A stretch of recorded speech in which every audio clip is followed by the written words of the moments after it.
Hey everyone, welcome back to the Gospel in the Dock. I'm Brian Christman. Today I'd like to read the third incident in Pilate H. Cain's prosecution of the Gospel, which is in the dock, in the place where the accused sits in the courtroom. The third incident is the supposed paradise of Iraneus. Iraneus, a 2nd century bishop of the church, said, "The church has been planted as a paradise in this world." Now, I actually found that quote in this book. I'm going to give you a little bit of detail before I read the reading from this book called Saving Paradise. And it's called, subtitled, How Christianity Traded Love of This World for Crucifixion and Empire. Now, we generally think to Christians, you shouldn't love the world. Jesus said, don't love the world. And he meant like the world system, the evil world. He didn't mean the natural world, which is, when God created the world, it's like a paradise scene in Genesis. That's what this is getting at. That's what Iraneus was getting at, that the church has planted a paradise in the world, a new Eden, part of the new creation that would expand outward. That's a biblical motif that's traced through you can trace through the entire Bible, and I have a book about that. But Saving Paradise, how Christianity traded love of this world for crucifixion and empire. In other words, the case in this book is that the early church had a positive view of the world, a positive view of the church being a paradise that would help restore the world to its original design.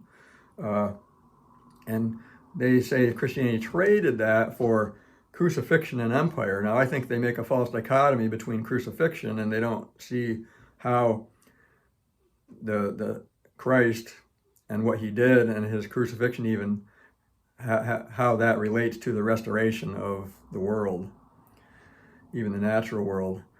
But when they say empire, they're right on. The church did trade.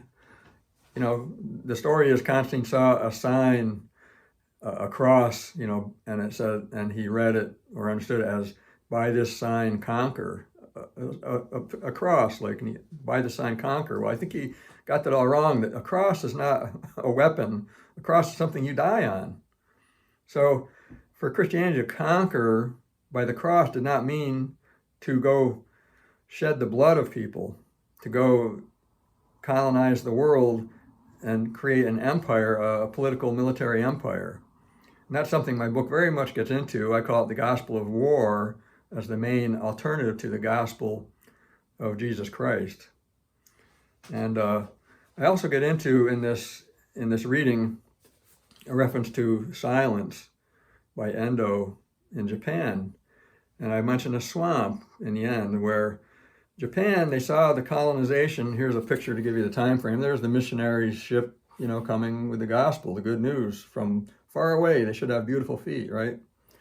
Well, the leaders in Japan at that time intuited that the gospel never comes just as the gospel. It always brings colonialism. It brings the government, the ruling, the establishment of England, in that case, of the place where the missionaries come from, or France, or wherever. I'm not sure all the details of that. But the gospel doesn't come alone. It comes with the government institution and the evils that can bring. It's not the pure gospel that's brought. So these leaders in Japan that Endo narrates in this book, they determined that Japan would be like this, a bloody swamp where you cannot establish any Christianity. So that's what this reference to Endo is about. So here's the third incident. The church has been planted as a paradise in this world. The third incident is more recent by a number of centuries and brings us, pardon my lack of composure, at the laughable contemporaneity of this supposed gospel all the way up to the 2nd century after Christ. The other references were earlier accounts. Jonah was back quite a ways, and Isaiah. So this is he's laughing at the contemporaneity of this account. all the way up to the 2nd century. You know, it's like this, I'm getting at what C.S. Lewis called chronological snobbery, that nothing old could be good. And our progress has made all these things archaic, and just by being old, they're out of date, they're irrelevant, there's no way a gospel that old could be any good. It's chronological snobbery, is what C.S. Lewis called it.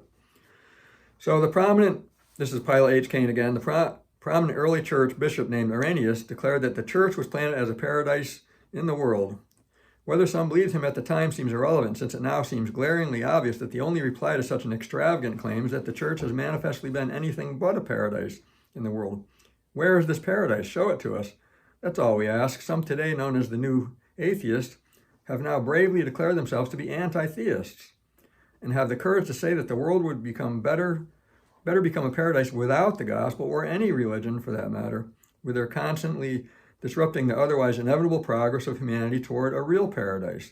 Depending on the verdict, our just and liberating proceedings may finally acquit some in history who courageously ensured that the only paradise these gospelers would enjoy was in the sweet by and by, since our world intends to be a swamp to any this worldly planting of a paradise.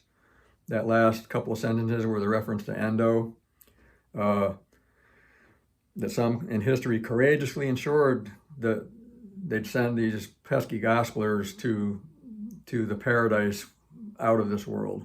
And I have an excerpt in a footnote from the Silence.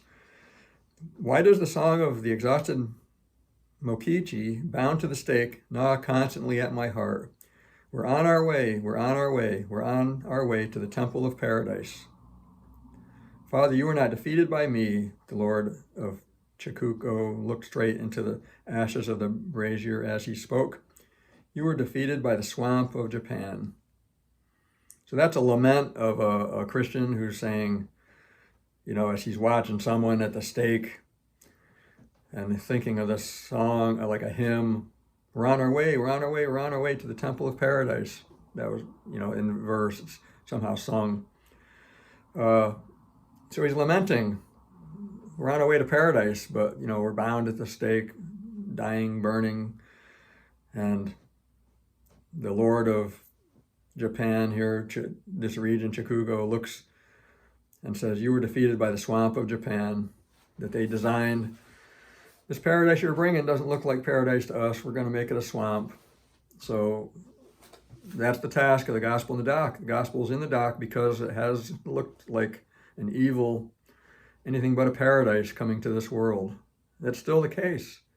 People still look at evangelizers in America, evangelicals today, especially, like I said in the previous video, they love to, like Jonah, cast them overboard, the evil evangelicals.